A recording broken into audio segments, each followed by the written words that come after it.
India की खुफिया agency that is intelligence bureau यानी आईबी, ये एक ऐसी एजेंसी है जो इंडिया के इंटरनल सिक्योरिटी को संभालती है। देखिए, देश के अंदर भी खतरा हो सकता है, देश के बाहर भी खतरा हो सकता है। तो अंदर किस टाइप की एक्टिविटीज हो रही है उसकी पहले से ही इंटेल निकालने का काम है आईबी। मैंने एक वीडियो बनाई थी जिसमें मैंने रो के बारे में बताया था। वो एक्सटर्नली देश को प्रोटेक्ट करने का काम करती है, एक्सटर्नल फैक्टर्स को जज करती है कि भारत पे किस तरीके से क्या स्ट्रेटेजी रची जा रही है, और आईबी वही काम इंटरनली करती है। आज मैं इस वीडियो में आईबी की कंप्लीट डिटेल बताऊंगा, कैसे आप आईबी को ज्वाइन कर सकते हो, क्या हिस्ट्री रही है, हर एक चीज़ ध्यान से सुनना, बहुत ही मज़ेदार स्टोरी है आईबी की। देखिए, सबसे पहले कुछ बेसिक चीज़ें जानते हैं कि इंटरनेशनल ब्यूरो का जो हेडक्वार्टर है वो नई दिल्ली में लोकेटेड है। मोटो है इसका ऑलवेज अलर्ट। नाम समझ पा रहे हैं कि क्या बेसिक काम है। ये मिनिस्ट्री ऑफ होम अफेयर्स के अंडर काम करती है। अगर हम ऑर्गेनाइजेशन स्ट्रक्चर की बात करें तो आईबी को हेड करते हैं एक सीनियर रैंक ऑफिसर जिनको बोला जाता है DIB, director of intelligence bureau. बहुत ही रेप्यूटेड ऑफिसर होते हैं जो नॉर्मली आईपीएस ही होते हैं। अगर हम बात करें किस किस तरीके से आईबी में मतलब आप सर्व कर सकते हैं, तो सबसे पहला तो मतलब आईपीएस ही है। आईपीएस नॉर्मली बहुत ही हाई रैंक पे आएंगे, जो हेड या फिर डेप्यूटी हेड इस टाइप की पोजीशन होगी। उसके अलावा आईबी खुद भी रिक्रूट करता है थ्रू इट्स कैडर, जो अलग अलग technical cadre, operational cadre, analytical wing अलग अलग तरीके से रिक्रूट करता है। जैसे मैं आपको अभी बताऊंगा भी कि क्या क्या वो पेपर है, किसके थ्रू आप जा सकते हो। अगर मैं फंक्शंस की बात कर लूँ तो सबसे बड़ा फंक्शन तो मैंने बता दिया इंटरनल सिक्योरिटी है। इसके अलावा काउंटर इंटेलिजेंस, आप समझ पा रहे हो, सर्विलेंस रखना, background verification, cyber intelligence, advisory, ये सारे काम आईबी करती है देश के अंदर रह के। अगर बात करें कि आईबी खुद से रिक्रूट कैसे करती है, तो सबसे पहला उसका जो काफ़ी फेमस एग्जाम है दैट इज एसीआईओ का examination, assistant central intelligence officer. भाई मेरे खुद फ्रेंड भी लगे थे इसमें।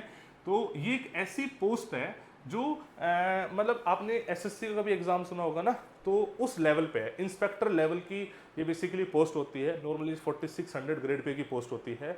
इसमें मतलब प्रमोट हो के बंदा ऊपर पहुंचता है और आईपीएस के लेवल तक वो अप्रोक्सीमेटली रिटायरमेंट तक पहुंच पाता है। आप ऐसा मान लो इंस्पेक्टर लेवल पोस्ट है ये, जो आईबी 2 से 3 साल बाद कंडक्ट करता रहता है। अगर मैं इसके सिलेबस की बात कर लूँ तो सिलेबस में जो एसएससी सीजीएल वाला सिलेबस है वो इसका सिलेबस होता है। पहले रिटन होगा और फिर इसका पेपर 2 होगा। रिटन में बात करें तो आपका वही मैथमेटिक्स जिसमें एडवांस और अर्थमेटिक दोनों आएगी, इंग्लिश जो आपका रीडिंग कॉम्प्रिहेंशन, वोकैब, ग्रामर सब आएगा, जीके, साइंस, रीजनिंग, ये सब इसका बेसिक प्री का सिलेबस है। और मेंस थोड़ा सा बेसिकली लिखने वाला होता है। वो आप अप्रोक्सीमेटली मान के चलो कि भारत देश में जो भी ग्रेजुएट है वो आईबी में जाना ही चाहता है, सारे बच्चे फॉर्म भर देते हैं, फिर उसमें से फिल्टर होकर स्टेज 2 पे जाता है। दूसरी पोस्ट जो थोड़ी सी इसके नीचे लेवल आती है दैट इज सिक्योरिटी असिस्टेंट या एग्जीक्यूटिव बोली जाती है, जिसमें फील्ड जॉब होती है, सर्विलेंस टाइप का जो ग्राउंड लेवल पे काम हो रहा होता है ना, वो सब चीज़ें कर रही होती है। और हायर पोस्ट तो मैंने बताया नॉर्मली ऑफिसर्स ही होते हैं जो आईपीएस ऑफिसर होते हैं, राइट। कुछ मैं फेमस ऑपरेशंस की बात कर लेता हूँ कि किस तरीके के ऑपरेशंस आईबी ने करे हैं। जैसे भारत में नक्सलाइट एरिया है बहुत सारा, तो मतलब नक्सलिज्म आपको पता है देश के अंदर ही खतरा होता है। तो वहाँ पे पहले से इंटेल इकट्ठा करना कि क्या होने जा रहा है, नॉर्थ ईस्ट में इस टाइप के काम करना, जम्मू कश्मीर में इस टाइप के काम करना, ये आईबी करती है। काफ़ी अच्छा काम कर रही है। स्टार्टिंग में बहुत सारे क्रिटिसिज्म आईबी को झेलने पड़े थे, अब वैसा सिनेरियो नहीं रहा है। 2008 के जो मुंबई अटैक हुए थे उसके लिए काफ़ी क्रिटिसाइज भी करा गया था आईबी को कि भाई आपको पहले से क्यों नहीं पता था, बट पोस्ट अटैक एनालिसिस काफ़ी अच्छा करा, तो उनके लिए उनको थोड़ी सी सराहना भी करी गई थी कि ओके ये काम अच्छा करा। खालिस्तान मूवमेंट जो 1980s में चली थी उसको सप्रेस करने में रोल रहा है। इंडियन मुजाहिदीन आईएस एक्टिविटीज़ पे नज़र रखना, उस पर काम करना पहले से ही, ये सारे काम बेसिकली आईबी करती, राइट। चलो, इसके अलावा चैलेंजेस क्या आज की डेट में आईबी में आ रहे हैं। आज हम उतनी मॉडर्न टेक्नोलॉजी नहीं अपना पा रहे हैं जिस हिसाब से मतलब एक्टिविटीज़ बढ़ रही है ना, टेक्नोलॉजी के हेल्प लेके लोग गलत एक्टिविटी कर रही है, उतनी मॉडर्नाइजेशन आईबी उतनी नहीं हो पाई। इसके अलावा पॉलिटिकल इश्यूज तो आ ही जाते हैं, अलग तरीके से यूज़ करना, अपने आप ही थोड़ा सा पॉलिटिकल सिनेरियो जहाँ इन्वॉल्व हो जाता है फिर इश्यूज बढ़ ही जाते हैं। वर्किंग कंडीशन थोड़ी उतनी अच्छी नहीं है और मतलब एक्नोलिजमेंट थोड़ी कम है। आईबी काम बहुत बड़े बड़े करती है बट एक्नोलिजमेंट कम मिलती है, जिसकी वजह से लोग थोड़े से डिमोटिवेट रहते हैं टू ज्वाइन आईबी। अगर मैं आईबी की फॉर्मेशन की बात करूँ, जिसमें हम हिस्ट्री की बात करेंगे, it is one of the oldest intelligence agencies है। अगर आप इसका ट्रैक जाने तो भाई साहब 1857 के टाइम पे, मतलब first war of Indian independence जब हुआ था, उस टाइम पे ब्रिटिशर्स ने इसको फाउंड करने की सोची थी कि भाई हमें एक ऐसी इंटेलिजेंस एजेंसी चाहिए जिसका गोल ऑब्जेक्टिव ये था कि जो भी रिवोल्यूशनरी एक्टिविटीज़ इंडिया में हो रही है ना, हम उसको दबा सकें। और बाद में जब फ्रीडम स्ट्रगल हुआ तो समझ सकते हो कि इसकी वैल्यू कितनी ज़्यादा बढ़ गई होगी। अगर हम बात करें 1861 में, तो 1861 में पुलिस एक्ट पास करा गया था, जिसमें मल्टीपल पुलिस एजेंसीज को इस्टेब्लिश करा गया था। उसी टाइम पे ठगी एंड डकैती, मतलब इसको मैं प्रोनाउंस हिंदी में कर रहा हूँ, डकैती डिपार्टमेंट बनाया गया था, जो जबलपुर रीजन के लिए स्पेसिफिक था। ऑब्जेक्टिव क्या था कि जितने भी क्रिमिनल ग्रुप्स हैं ना, उनकी इंटेलिजेंस गैदर करे ब्रिटिशर्स, ताकि उसको सप्रेस किया जा सके। मतलब जो भी इंटेलिजेंस ऑफिसर्स थे, एजेंट्स थे, वो इनफिल्टर करते थे क्रिमिनल गैंग्स में। और देखो यहाँ पे क्रिमिनल बोलना थोड़ा सा नेगेटिव हो सकता है, आप इसको वो मत लेना, ये ब्रिटिशर्स के हिसाब से बता रहा हूँ, जो ब्रिटिशर्स ने सोचा, जो उनकी वर्डिंग्स थी। हम ये सब हम ही है, उनके अकॉर्डिंग हम ही क्रिमिनल है, तो आप उसको उस तरीके से मत लेना बच्चे, लेकिन मैं आपको बताना चाह रहा हूँ। और एक मतलब उन्होंने बोला कि जो भी क्रिमिनल एक्टिविटीज़ चल रही है ना, उसके खिलाफ हम एक ऑर्गेनाइज इंटेलिजेंस एजेंसी बनाएंगे, ताकि ब्रिटिशर्स की जो वो नीति रही है ना कि फूट डालो राज करो, उस पर काम कर सके और इंडियन टेरिटरी और पॉपुलेशन पे अच्छा कंट्रोल कर सके। इसके अलावा इसका काम ये भी था कि जो 1885 में इंडियन नेशनल कांग्रेस बनी थी, वो क्या काम कर रही है उसको समझना, और उसके सारे पहले अगर कुछ पता लग जाए कि अभी एक रेवोल्यूशनरी मूवमेंट चलाने वाली है, फ्रीडम स्ट्रगल मूवमेंट चलने वाली है, तो उसके खिलाफ पहले से काम कर ले। ये उनका ऑब्जेक्टिव होते थे, आप समझ रहे हो। आईएनसी के खिलाफ काम करना, सारा पॉलिटिकल सिनेरियो समझ लेना। इसके अलावा एक सेंट्रल स्पेशल ब्रांच सीएसबी के नाम पे भी एक ऑर्गेनाइजेशन बनाई थी उन लोगों ने। इसका काम यही था कि जितनी भी रिवोल्यूशनरी एक्टिविटी चल रही है उनको, या फिर इंडियन नेशनल कांग्रेस क्या रिवोल्यूशनरी एक्टिविटी प्लान कर रही है, उन पे नजर रखे।